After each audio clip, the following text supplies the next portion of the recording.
जय श्री राधे कृष्णा। नमस्कार प्रिय भक्त गणों, आप सभी को आगामी निर्जला एकादशी की हार्दिक बधाई एवं अनंत शुभकामनाएं। दोस्तों, साल का सबसे कठिन व्रत देव व्रत निर्जला एकादशी आने को है। बहुत ही विष्णु प्रिय तिथि है और इस दिन जप तप पूजा जो भी करता है मनुष्य, इससे विष्णु भगवान का सानिध्य उसे जरूर प्राप्त होता है।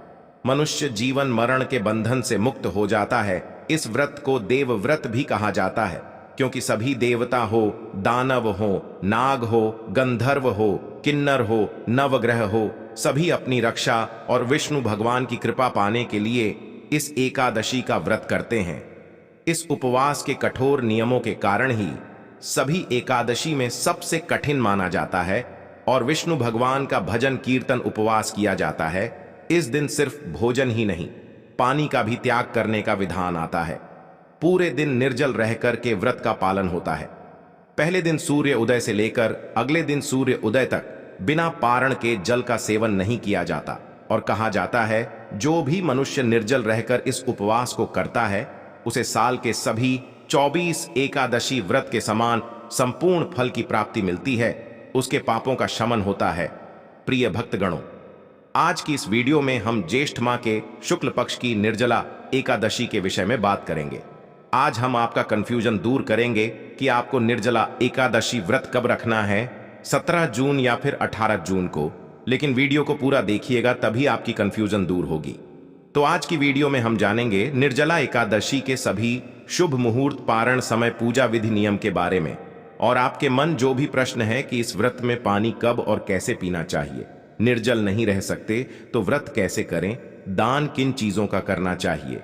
अगला जो प्रश्न है, कलश का दान कैसे करें, पानी भर के जो कलश का दान किया जाता है उसकी विधि क्या है और क्या कुमारी लड़कियां भी व्रत कर सकती हैं।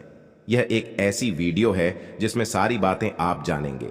कहीं कोई और वीडियो देखने की जरूरत नहीं पड़ेगी, तो आप अंत तक वीडियो में बने रहे। नमस्कार दोस्तों, स्वागत है आप सभी का एक बार फिर से आपका पसंदीदा चैनल वास्तुशास्त्र एस्ट्रो में। दोस्तों, वीडियो शुरू करने से पहले एक बार पूरी श्रद्धा के साथ कमेंट सेक्शन में लिखें, जय श्री हरि विष्णु। भगवान हरि की कृपा आप पर सदैव बनी रहेगी। और वीडियो को लाइक करके चैनल को सब्सक्राइब अवश्य कर लें। प्रिय भक्त गणों, निर्जला एकादशी का व्रत कठोर होता है। खासकर ज्येष्ठ के महीने में जब प्रचंड गर्मी पड़ती है तब निर्जला एकादशी का व्रत रखा जाता है, जो कि जीवन में जल के महत्व को बताता है। लेकिन अगर आपने निर्जला एकादशी का व्रत रखा है और आपको बहुत अधिक प्यास लग रही है या ऐसी स्थिति आ पड़े कि जल के बिना प्राण संकट में आ जाए, तो इसके लिए शास्त्रों में कुछ उपाय भी बताए गए हैं जिससे कि आपकी प्यास भी बुझ जाएगी और कोई दोष नहीं लगेगा। साथ ही विधि से जल ग्रहण करने पर आपका व्रत भी निष्फल नहीं होगा। आइए जानते हैं क्या है वह उपाय। निर्जला एकादशी में व्रत के दौरान अगर आपको अधिक प्यास लग रही है तो आप ओम नमो नारायणाय मंत्र का 12 बार जाप करें। इसके बाद चांदी, पीतल या मिट्टी धातु के पात्र में पानी में गंगा जल मिलाकर भर दें। इसके बाद आप घुटने और हाथों को जमीन पर रखकर पशुवत जल पी सकते हैं। इससे व्रत निफल नहीं होता है। इस तरह से जल पीने के बाद आप पूर्ण व्रत का पालन करें और अगले दिन यानी द्वादशी तिथि को विधिपूर्वक एकादशी व्रत का पारण करें। निर्जला एकादशी में व्रत के दौरान अगर आपका गला सूख रहा है तो आप आचमन कर सकते हैं। इसके अलावा आप कुल्ला करके पानी को बाहर निकाल सकते हैं। इससे पानी गले से नीचे नहीं जाएगा और आपका व्रत भी नहीं टूटेगा। अब बात करें, निर्जल नहीं रह सकते हैं तो क्या करें। अगर व्रत करना चाहते हैं, हमारे मन में श्रद्धा है कि हम श्री हरि विष्णु का यह व्रत करें, उनकी कृपा हमें भी प्राप्त हो, लेकिन हम निर्जल नहीं रह पाते हैं, तो हमें क्या करना चाहिए। अगर आप निर्जल नहीं रह पाते हैं, जैसे कि कुछ समय कुछ ऐसे भी नियम होते हैं, जैसे कि हम प्रातः काल की संकल्प ले लें कि हम आज सूर्योदय से लेकर कल सुबह तक निर्जल ही रहने वाले हैं, तो आपको संकल्प का पालन करना चाहिए और आपको यह नियम पालन करने का पूरा प्रयास करना चाहिए। लेकिन अगर आप व्रत में संकल्प लेते हैं कि हम यथासंभव निर्जल रहने का प्रयास करेंगे, जितनी हमारे शरीर में क्षमता है उतना हम प्रयास करेंगे कि हम निर्जल रह पाए, तो आप प्रयास करें जितनी समय आप निर्जल अधिक से अधिक रह सकते हैं। मान लीजिए आप दोपहर तक रह सकते हैं। निर्जल तो दोपहर तक रहेंगे। दोपहर में फिर श्री हरि विष्णु से प्रार्थना कर लीजिए, पूजा आराधना करके आप जल ग्रहण कर लीजिए। अगर आप नहीं रह पाते हैं और आप चाहे तो शाम तक रह लीजिए। मतलब अपने शरीर की आखिरी क्षमता तक हमें कोशिश करना चाहिए व्रत को पूरा करने का। तो अगर आप शाम तक रह पाते हैं, देर शाम को, फिर आप भगवान श्री हरि विष्णु पूजा आराधना करते हैं, आरती करते हैं। उसके बाद थोड़ा सा जल आचमन में लेकर ग्रहण कर सकते हैं। दूसरी चीज, अगर आप बिल्कुल भी निर्जल नहीं रह पाते हैं तो आप जल के साथ भी इस व्रत को रख सकते हैं। ऐसे में आपको चाहिए कि आप जल आहार करें।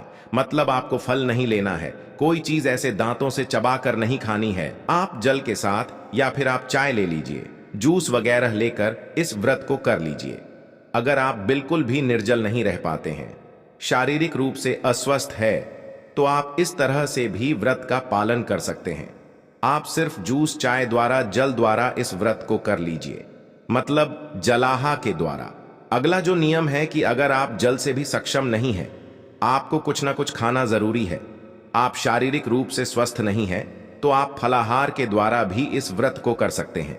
फल के अलावा अगर आप बुजुर्ग हैं, आप चाहते हैं व्रत का फल आपको मिले, कुछ तो मिले, जितना भी हम करेंगे कम से कम भगवान श्री हरि विष्णु की कृपा कुछ तो हमें प्राप्त हो, तो ऐसे में आपको चाहिए कि आप एक समय अन्न ले लीजिए, या फिर आप भी जो फलाहारी भोजन होते हैं आप उसे ग्रहण करके भी व्रत के नियम का पालन कर सकते हैं।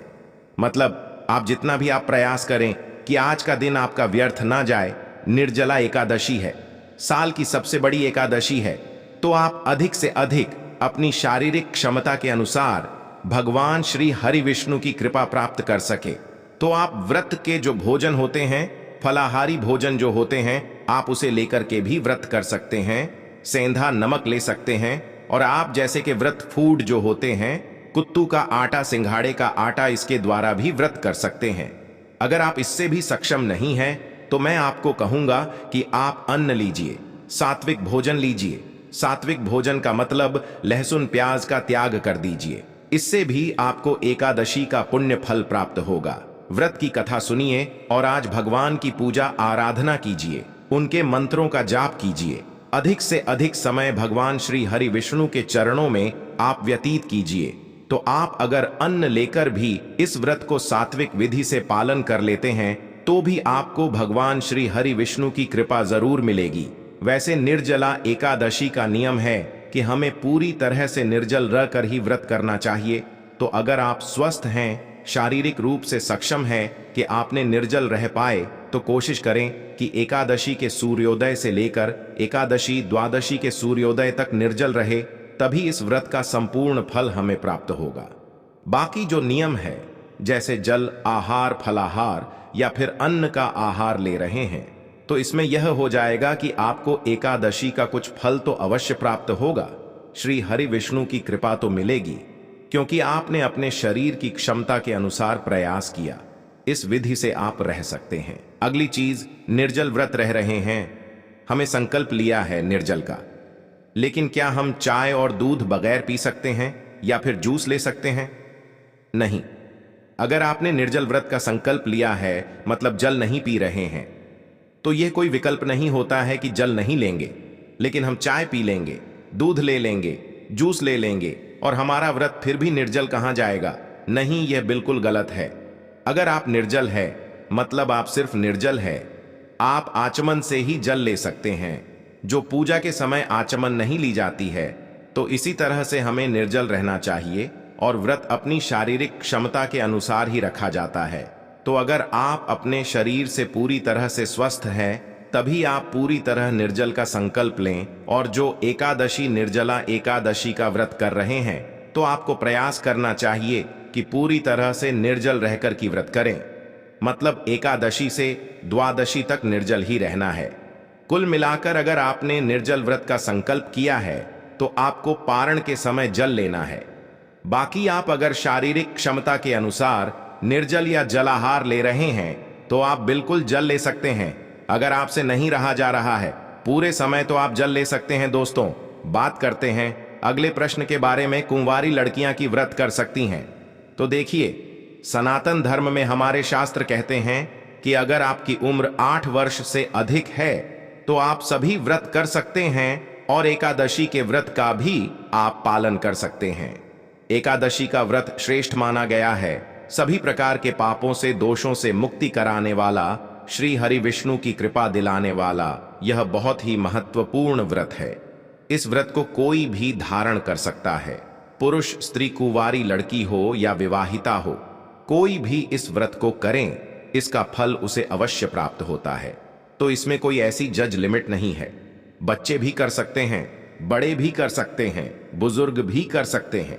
अगर आप सामर्थ्यवान है, अगर आप शरीर में आपकी क्षमता है व्रत रखने की, तो आप इस व्रत को रख सकते हैं। और हां, अगर आप व्रत निर्जल नहीं रह सकते हैं तो आप जल के साथ रह सकते हैं।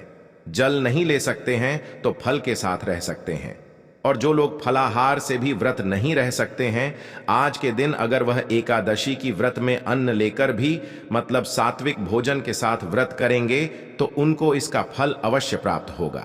एकादशी का व्रत भगवान श्री हरि विष्णु को बहुत प्रिय है।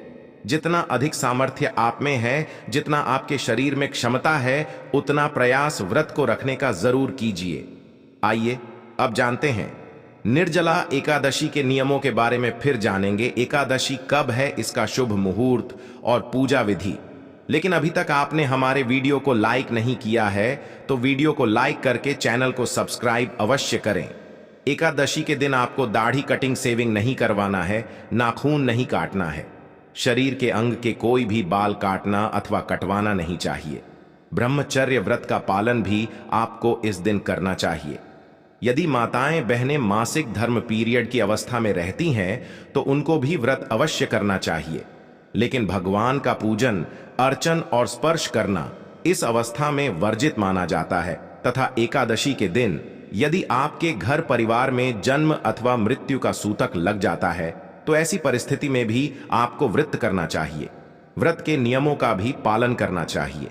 लेकिन भगवान का स्पर्श तथा पूजन करना ऐसी परिस्थिति में वर्जित माना जाता है। तुलसी जी से आज्ञा लेकर के आप तुलसी जी के पत्ते तोड़ सकते हैं, कोई दोष नहीं माना जाएगा। और इस दिन आपको किसी भी प्राणी को, किसी भी जीव को कष्ट नहीं पहुंचाना चाहिए, क्योंकि गोस्वामी तुलसीदास जी ने रामचरितमानस में कहा है कि ईश्वर अंश जीव अविनाशी ने प्रत्येक प्राणी में, प्रत्येक जीव में ईश्वर का वास माना गया है। इसलिए आपको इस दिन किसी भी प्राणी को, किसी भी जीव को कष्ट नहीं पहुंचाना चाहिए, किसी भी मनुष्य का दिल नहीं दुखाना चाहिए। और आपको इस दिन किसी भी प्रकार से कोई गलत कर्म, अनैतिक कार्य अथवा पाप कर्म बिल्कुल नहीं करना चाहिए। हमारे धर्म ग्रंथों और पुराणों में 3 प्रकार के बताए गए हैं। कायिक, वाचिक और मानसिक। कायिक अर्थ होता है शरीर के द्वारा किए जाने वाले पाप को कायिक कहा जाता है, और दूसरा वाचिक का अर्थ होता है वाचिक, वाणी के द्वारा जब हम गलत शब्द का उपयोग करते हैं उसे वाचिक पाप कहा जाता है। और तीसरा होता है मानसिक पाप। मानसिक का अर्थ होता है मन में यदि गलत विचार आते हैं, गलत अवधारणा उत्पन्न होती है तो उसे मानसिक पाप कहा जाता है। तो आपको किसी भी प्रकार से इस दिन गलत कर्म, पाप कर्म बिल्कुल नहीं करना चाहिए। अधिक से अधिक इस दिन आपको भगवान का भजन कीर्तन करना चाहिए, भगवान नाम का उच्चारण करना चाहिए। कल युग में जितना अधिक हो सके उतना प्रभु का नाम उच्चारण करें, भगवान के पवित्र स्तोत्र का पठन पाठन करें, भजन करें, कीर्तन करें। क्योंकि अन्य युगों में कठिन साधना से, तपस्या से ईश्वर की प्राप्ति होती थी, लेकिन कलयुग में सबसे सरल यदि कोई कार्य है भक्ति का, सबसे सरल यदि कोई मार्ग है तो वह नाम जाप है। और आपको एकादशी के दिन भगवान के पवित्र मंत्रों का भी जाप करना चाहिए। ओम नमो भगवते वासुदेवाय नमः, यह 12 अक्षर मंत्र का जाप करें, या श्री कृष्णम शरणम मम अक्षर मंत्र का जाप करें, श्री कृष्णाय नमः या अन्य कोई भी गुरु मंत्र या इष्ट मंत्र का। यदि आप निर्जला एकादशी के दिन जाप करेंगे, पाठ करेंगे, तो आपको महान पुण्य फल की प्राप्ति हो सकेगी। और एकादशी के दिन में सोना वर्जित माना जाता है। रात्रि के समय जागरण करने का भी विधान है। यदि आप पूरी रात जाग करके भगवान का भजन कीर्तन करते हैं तो अति उत्तम रहेगा। लेकिन किसी कारणवश यदि आप पूरी रात्रि जागरण नहीं कर पाते हैं तो ऐसी अवस्था में जितना आपका सामर्थ्य हो, जितनी आपकी शक्ति हो, उतना जागरण करके आपको भगवान भजन कीर्तन अवश्य करना चाहिए। और एकादशी व्रत वाले दिन निर्जला एकादशी व्रत कथा अवश्य करना चाहिए। व्रत कथा हमेशा ब्राह्मण के मुख से सुनना उत्तम होता है, क्योंकि जब हम ब्राह्मण के मुख से कथा का श्रवण करेंगे तो साक्षात श्री नारायण के मुख जैसा ही हमें कथा श्रवण करने का पुण्य फल प्राप्त हो सकेगा। और कथा सुनने के बाद ब्राह्मण को यथाशक्ति दक्षिणा प्रदान करें। और अगले दिन जब हम पारणा करते हैं उस समय ब्राह्मण को भोजन करवाने का विधान है। अन्नदान भी आप कर सकते हैं। वस्त्रदान गोदान का भी बहुत अधिक पुण्य है। वैसे भी साल की सबसे बड़ी निर्जला एकादशी होती है और इस दिन जल से भरा हुआ कलश यानी मटके का दान करना बहुत शुभ माना गया है। इसी के साथ आम का फल भी इस दिन दान करना चाहिए। खरबूजे का दान भी आप कर सकते हैं। और इसके अलावा अन्य कोई भी वस्तु यदि आप एकादशी के दिन दान करते हैं तो आपको महान पुण्य फल प्राप्त होगा। लेकिन एकादशी के दिन दान नहीं कर पाते हैं तो आप द्वादशी के दिन भी दान कर सकते हैं। साथ ही एकादशी के दिन गौ दान करने का भी बहुत अधिक पुण्य है, क्योंकि गौ दान से बड़ा कोई भी दान नहीं होता है। और जो मनुष्य अपने जीते जी यदि अपने हाथ से अपने सामने किसी ब्राह्मण को गौ दान कर देता है, उस अनंत जन्मों के पाप जो होते हैं वह नष्ट हो जाते हैं और उसके पुण्य का उदय होता है तथा उसको किसी भी प्रकार की यम यातना नहीं भोगनी पड़ती है। क्योंकि जब हम जाने अनजाने में गलत कर्म करके मृत्यु को प्राप्त होते हैं तो हमको नरक की भयंकर सजाओं को भोगना पड़ता है और वैतरणी में हमको पटका जाता है। ऐसे में यदि हम अपने सामने किसी ब्राह्मण को गौ दान कर देते हैं तो हमको वैतरणी की सजा नहीं मिलेगी। यम यातना से हम बचे रहेंगे और हमें वैकुंठ लोक की प्राप्ति होगी। प्रभु के परम धाम की अवश्य ही हमको प्राप्ति होगी। दोस्तों, निर्जला एकादशी के शुभ मुहूर्त और पारण समय के बारे में फिर आपके सारे प्रश्नों के जवाब हम आज के वीडियो में देंगे। बहुत ही ज्यादा महत्वपूर्ण वीडियो है, पूरा जरूर देखिएगा। इस बार निर्जला एकादशी की तिथि प्रारंभ होगी 17 जून सोमवार को सुबह 4:44 से।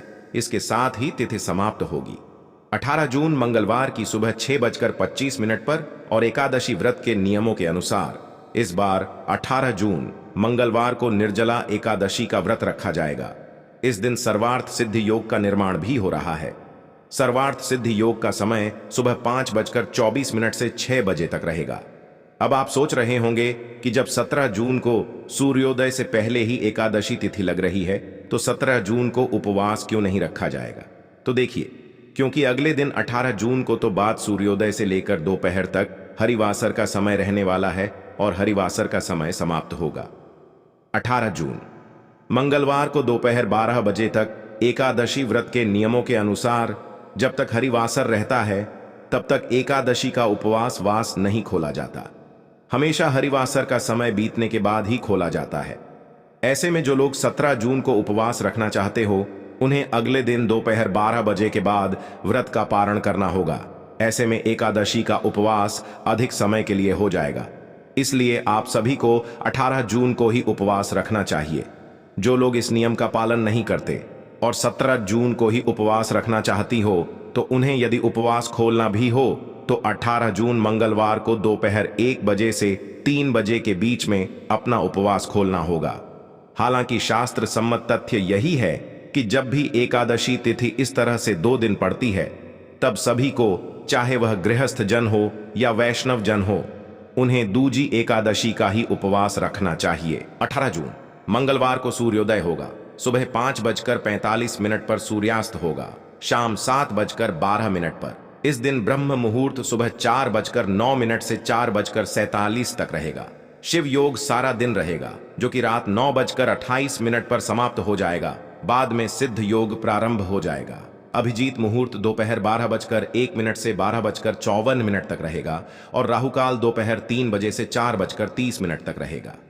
19 जून बुधवार को सूर्योदय होगा, सुबह 5:45 पर सूर्यास्त होगा, शाम 7:10 पर ब्रह्म मुहूर्त, सुबह 4:09 से 4:57 तक रहेगा। सिद्ध योग सारा दिन रहेगा जो कि रात 9:11 पर समाप्त होगा और इसके बाद साध्य योग प्रारंभ हो जाएगा। यह सभी लोग बहुत ही शुभ है। इन शुभ योगों में रखी गई पूजा, रखा गया उपवास फलित होता है। विशाखा नक्षत्र शाम 5:23 तक रहेगा।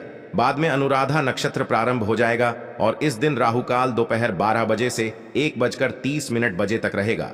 द्वादशी तिथि प्रारंभ होगी 18 जून मंगलवार की सुबह 6:26 से और समाप्त होगी 19 जून बुधवार की सुबह 7:28 पर। क्योंकि बुधवार को सुबह जल्दी ही द्वादशी तिथि समाप्त हो जाएगी, इसलिए तिथि समाप्त होने से पहले पहले आपको उपवास खोल लेना होगा। अब जाने का पारण मुहूर्त के बारे में। 19 जून बुधवार को एकादशी व्रत का पारणा किया जाएगा। सुबह 5:28 से सुबह 7:28 तक निर्जला एकादशी व्रत का पारण, जो तिले पारण यानी कि तिल से व्रत का पारण है। यह संभव ना हो तो आप जल से, तुलसी दल से या फल से व्रत का पारण करें।